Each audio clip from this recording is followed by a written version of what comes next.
We have talked about how if the Bucks don't get through this, it's the first guy you look at is Mike Budenholzer. Yes. Right? He's been there now a while, and they've been a really good regular season team, and they just have not gotten it done in the postseason. Not at least to their expectations. And then they get into this series, which you and I both, right? You and I were both like, this could be the best series that we see in the playoffs. It could be that competitive. Then the Nets lose James Harden, one of their big three, 43 seconds into the series. He's out now. For that game and game 2, didn't matter. Bucks got smoked in both games. We're down by almost 50 in game 2, lose by almost 40. And so when that happens, normally you hear a head coach, address the media in a certain way that sets a tone. This is not who we are, whatever it is. It's just, you tend to expect someone to say something that if I'm a fan, I need to hear it. If you're a player, you might need to hear it. Maybe, of course, you hear it behind closed doors, but still. I think it's important. If I'm an owner, I want to hear it. And tell me if you heard it from Coach Bud after game 2. Listen.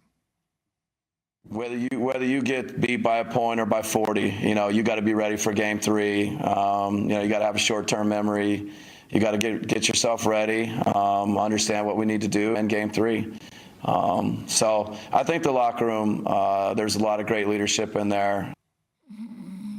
Sorry, I fell asleep. What was that? Well, I mean, he's a coach, man. He's not going to kick a door in, throw a trash can. That's just not his style. He's a coach. He's coaching. He's just talking to the media. This is great. Can I follow up on that? I know what Keith said. He said he's a coach.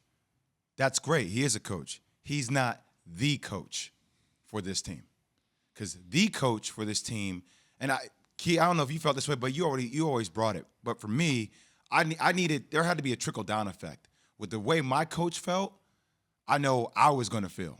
And if there's a sense of urgency from my coach, yes. If there was venom that was coming from my coach, then that's going to translate from me as the player to the floor. And it's interesting because we heard sound from Giannis the other day too, and it was almost the same tonality. Like, well, we're just going to come back. We're going to work hard for game 3. And you want to hear something different from – and I know Giannis is built like that because I've seen him talk that way before. You just want it to come from the head coach, to be the coach for this team. Sounds like – But every coach message is sent differently.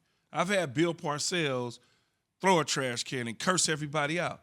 And I had Tony Dungy, and both of them are in the Hall of Fame. They both won Super Bowls. TD come up and say, we just got to do better next time, man. This was a tough one to swallow, and we got to do better next time.